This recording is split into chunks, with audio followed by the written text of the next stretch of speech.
Despite obtaining the majority of votes, the opposition in the Chamber of Deputies halted the electricity reform backed by the President of Mexico. The United States registered a record number of asylum seekers detained at the border in a month.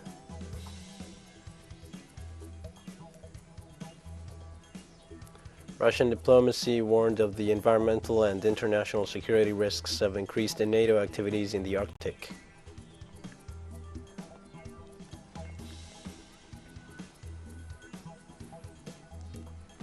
Hi, this is From the South. I am your news anchor, Dio Martin, from the TeleSUR studios in Havana. We begin with the news.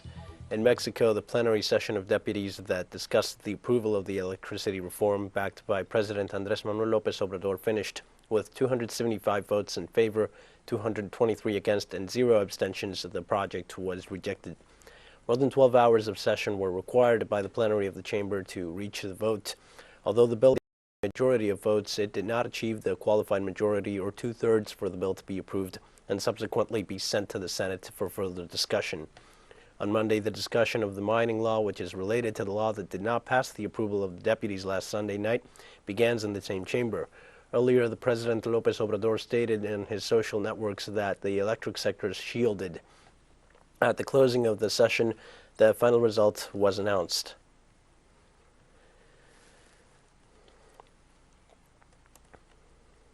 And Panama's social, labor, and human rights movements expressed rejection over the presence of U.S. Secretary of State Antony Blinken in their country. They consider that, as usual, the official's agenda has a hidden face. Secretary Blinken announced that he will be in Panama from April 19th to 21st. According to the information shared by his office, he will travel to his nation with the purpose of discussing safe routes for the migration that transits through the South, with a final destination in the United States. However, Panamanian organizations affirmed that the president's masks strategies to contain the waves that foreseeably will occur once the law known as Title 42 is lifted. They also questioned the supposed idea of guaranteeing safe, orderly, and humane migration, which is denied to other countries such as Cuba.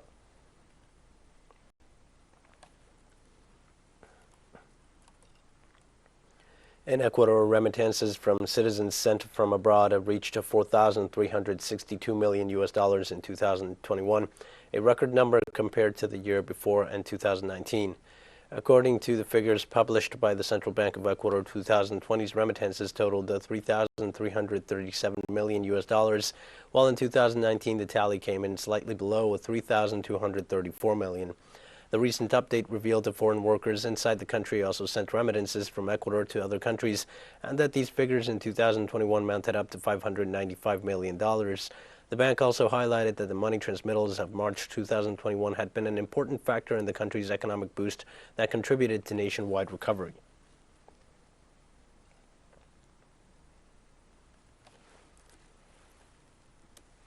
Two opposition parties in Colombia have been the target of attacks and threats. One of the headquarters of Colombia Humana was assaulted, and militants from communes received threats from the criminal organization Black Eagles. The party of the presidential formula of Gustavo Petro and Francia Marquez suffered an attack at its headquarters in Bogotá. The perpetrators forced the bars, broke windows, and cut the alarm. Just a few hours later, members of the Communist Party assured that they received the threats from the Black Eagles in a message they shared on their social networks. In the pamphlet, you can read the names of Carlos Antonio Lozada, Sandra Ramirez, and Pablo Catatumbo, in addition to several social leaders. The leaders of Colombia Humana assured that the assailants also stole materials from their headquarters in the capital region.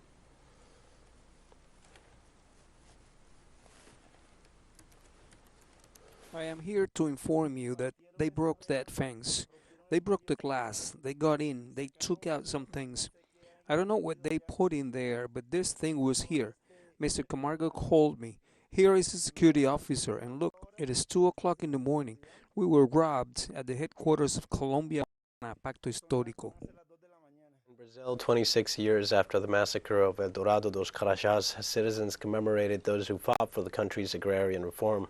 Agrarian workers in Brazil mourned the 21 victims who fought 26 years ago with a conviction that the popular agrarian reform is indispensable to ensure a dignified future for the people of the countryside and the big companies of the city. For this reason, the representative of the Sintiajas Rural Workers Movement, Kelly Maforte, emphasized that the reform had a significant impact in preserving the farmers' territory of the country. Maforte also pointed out that the explosion of El Dorado dos had an impact at the national and international level regarding the creation of the Ministry of Agrarian Development during the government of the former president, Fernando Henrique Cardoso.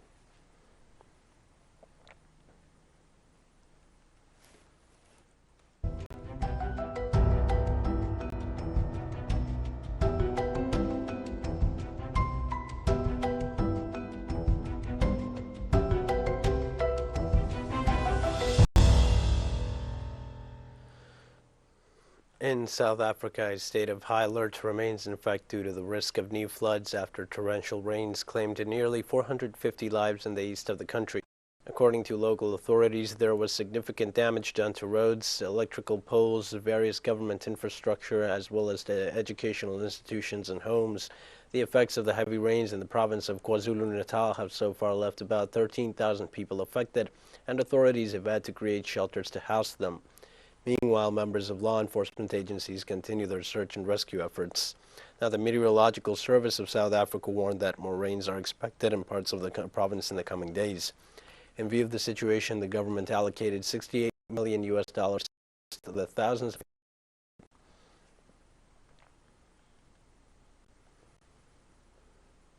at 1.8 billion that is needed to be able to do interventions. Reprioritization is currently being finalized of about 1 billion to KwaZulu-Natal. This will provide 4,000 temporary shelters. This is the people that we are talking about who are currently displaced. Some of them are in the halls that are needing accommodation. Our aim overall is to enable everybody to get access to water while we are building up whatever capacities in our infrastructure. There are a number of other things, of course, that will be done in regard to reticulation, and quite a number of them. Apart from tankering, I'm saying there will be repairs, minor repairs on smaller and bigger pipes. There will be use of technology. There will be O&M repairs and so on. The Emergency Operations Center of the Dominican Republic issued an alert for 13 provinces on Sunday due to flooding caused by heavy rains. The use of swimming resorts and any recreational activity are also banned, particularly in mountainous areas of the territories that are on alert. The authorities have also inhabitants of high-risk areas near rivers, streams, and creeks to take precautions in case of any eventuality involving floods and sudden floods.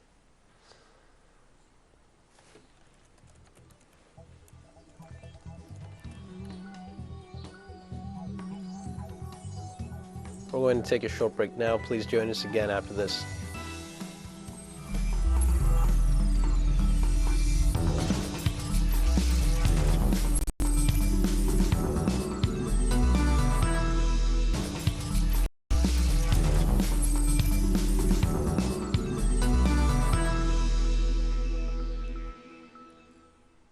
Hi, and welcome back to From the South. In the United States, 220,000 asylum seekers were detained by border forces during the month of March, the highest number in the last 20 years.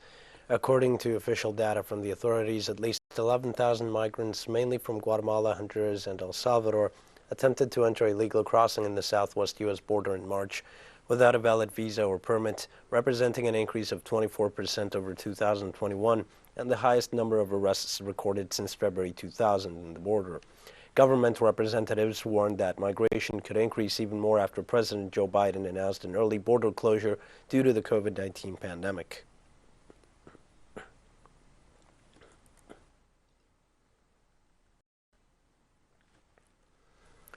The United Nations Refugee Agency accused the United Kingdom of double standards in its treatment of illegal refugees in the country.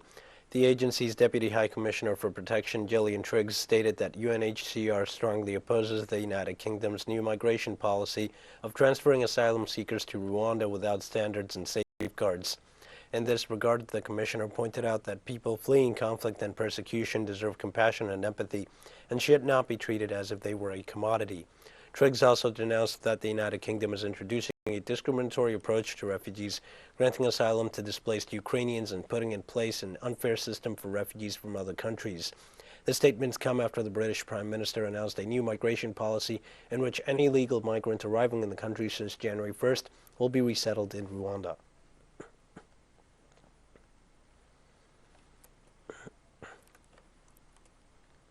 And in Sweden, new riots broke out in demonstrations against the far right-wing groups. According to Swedish police, on Saturday night there were fires in several places of the city of Malmö. Officials reported that in the last 3 days there have been clashes with citizens who reject gatherings of the anti-immigration and anti-Islamic movement Stam Kurs, which is touring the country.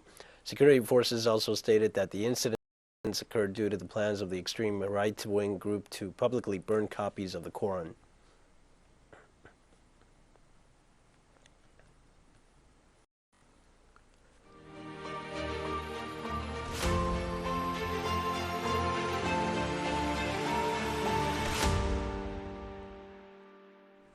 Now, Russian diplomacy agents warned of environmental and international security risks from increased NATO activities in the Arctic. The chairman of the High Committee of the Arctic Council, Nikolai Korchunov, stated that the recent military exercises carried out by the Atlantic Alliance in northern Norway do not contribute to guaranteeing security in the diplomat also pointed out that the entry of Arctic countries such as Finland and Sweden to NATO does not contribute to security or confidence. He also warned that NATO's activities include non-Arctic countries, which is a cause for concern about possible unintended confrontations in the region. Finally, Korchunov stressed that Western countries cannot guarantee sustainable development in the Arctic without Russia.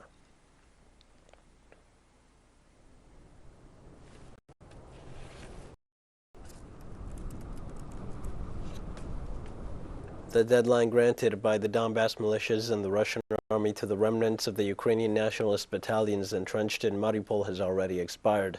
Moscow promised to guarantee their rights and integrity if they surrendered peacefully, but Kiev threatened them with death if they do so. The Donbass People's Militia, backed by the Russian army, took control of this important port city located in southeastern Ukraine. After the battle, Ukrainian servicemen were blockaded at the Azovstal steelworks in conditions that the Russian Defense Ministry describes as catastrophic. The soldiers are asking Kyiv for permission to surrender, but are being threatened to death if they do so, according to one of the 367 intercepts recorded by the Russian Defense Ministry.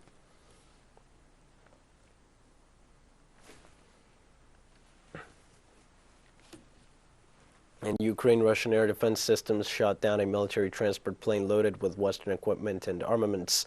Russian Defense Ministry spokesman Igor Konashenkov informed that the plane was shot down inside the airspace of Odessa in southern Ukraine. Konashenkov also said 2 unmanned aerial vehicles were shot down over the settlements of Lozova and Vesela, adding that the Russian Air Force destroyed 67 strategic sites of military personnel and equipment from Ukrainian forces. The spokesman stated that Russian missile troops struck 317 military installations, 274 assembly areas, 24 command posts, and 2 fuel facilities in the last 24 hours.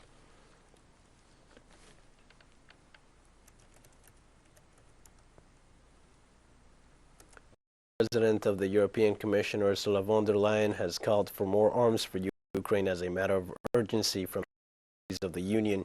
She also announced a new sanctions against Russia. Abandoning the neutrality to which she is obliged as President of the Commission, the German doctor assured during an interview that all the countries of the Union should send more weapons to Ukraine. Von der Leyen insisted that Ukraine must receive what it needs to defend itself, or else the conflict could drag on for a longer period of time and cause a lot of damage to all of Europe. The president said that a 6th package of sanctions is being prepared for Moscow, targeting Sberbank, which she said represents 37% of Russia's banking sector, since their main objective is to cut the Eurasian nation's revenue.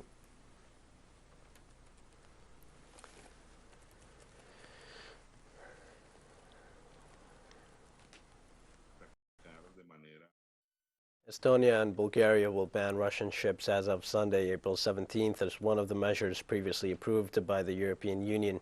The governments of Bulgaria and Estonia have specifically communicated on Sunday to their port authorities that the emission of Russian ships, as well as the provision of services to any ship flying the Russian flag, is prohibited. Ships flying the Russian flag, as well as ships that change their flag or their registration to any other state after February 24th, are denied access to the sea and river port of both nations.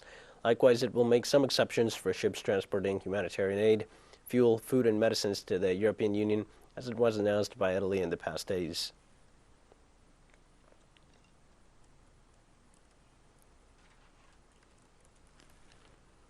In Germany, food industry entrepreneurs warned that an eventual veto on Russian gas would have serious consequences on the economy. According to the leader of the NGG food syndicate, Guido Zeitler, the embargo on Russian gas supplies would cause disruptions in the work of the German food industry. Zeitler pointed out that for environmental reasons, many companies have switched from oil to gas as a fuel for their industrial processes. Reversing this process, according to the NGG president, would not be easy and would lead to an increase in the cost of production, which would mainly affect small and medium-sized companies, some of which would be forced to close down.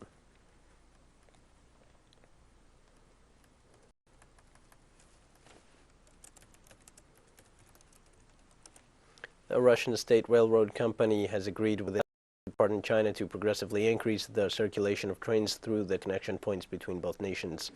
Russia and China plan to increase freight rail transport, and the first cross-border rail bridge between the two countries is expected to start operating in the next few months, thus boosting bilateral trade. In April, freight train traffic has already increased by 37% compared to the previous month. There has also been an increase in the transport of Russian cargo by rail to China via Kazakhstan and Mongolia, according to the company's data.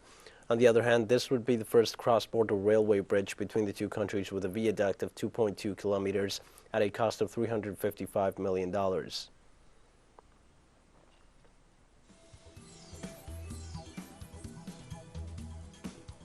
We have more news coming up after one final short break. Please stay with us.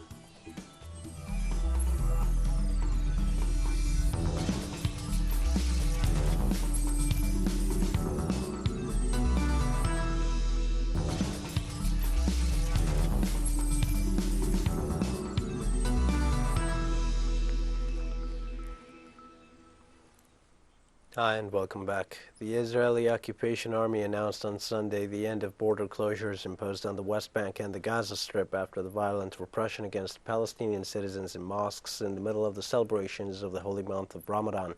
After injuring more than 300 people and murdering a teenager, the occupying forces decided to lift the border closures due to the low number of incidents reported in the last few hours. The Ministry of Defense issued a brief statement after the condemnation by several countries of the brutality of their actions, in which it informed that no closures would be imposed in Judea and Samaria and the West Bank, although they warned that they will continue to evaluate the situation.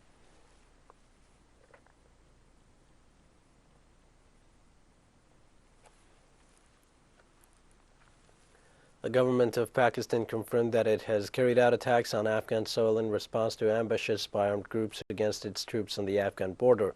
The United Nations organization is investigating Pakistani attacks in Yost and Kunar, as reported by the Taliban. These attacks would have left at least 40 civilians dead, but the investigations are not yet conclusive to provide a precise number of victims. Pakistan assures that they respect the national sovereignty and independence of Afghanistan and tries to work with the Afghan government. The chief spokesman of the Taliban, Zabihullah Mujahid, warned that Islamabad not to test the patience of the Afghan people and demanded that its neighboring country do not make new mistakes.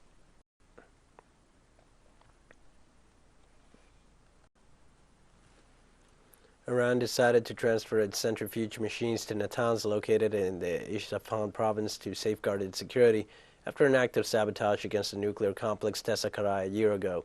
The spokesman of the Atomic Energy Organization of Iran, Behruz Kamalvandi, informed that the transfer of the machines is part of the reinforcement of security measures that have been taken. Sabotage incurred on June 23rd of last year had seriously affected the cameras of the nuclear complex.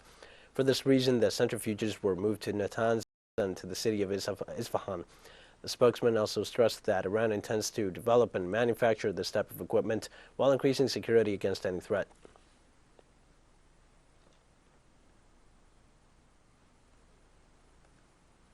The military junta ruling in Myanmar has released on Sunday more than 1,600 prisoners from all prisons in the country. The amnesty is a gesture to mark the celebration of the Buddhist New Year. Amid new protests also organized to commemorate the date, thousands of Burmese crowd around the prisons to find out if their relatives are among the 1,619 detainees let loose. The junta, which has been in power since February 2021, has not provided details of those released, including 42 foreigners. There is also no mention of whether the junta led by General Min Aung Hlaing would release those linked to the 2021 uprisings once they took over the nation's command. According to the Association for the Assistance of Political Prisoners, more than 13,000 arbitrary arrests have taken place during these protests.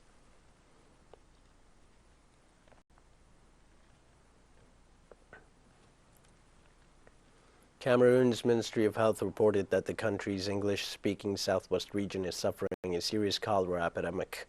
The Minister of Health, Manouda Malakie, detailed this Sunday that so far 4,627 cases have been reported, with at least 105 deaths throughout the country caused by the plague, which has had greater impact in the English-speaking regions of Bamenda and Buea.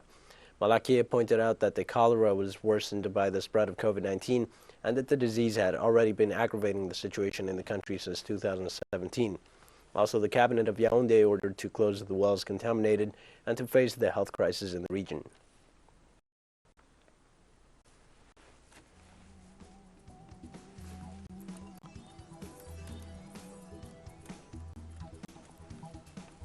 We've come to the end of this. Remember, you can find these and many other stories on our website at TeleSUR English. You can also join us on social media for all the latest news. We're on Facebook, Twitter, Instagram, and Telegram. For TeleSUR English, I am Leo Martin. Thank you for watching.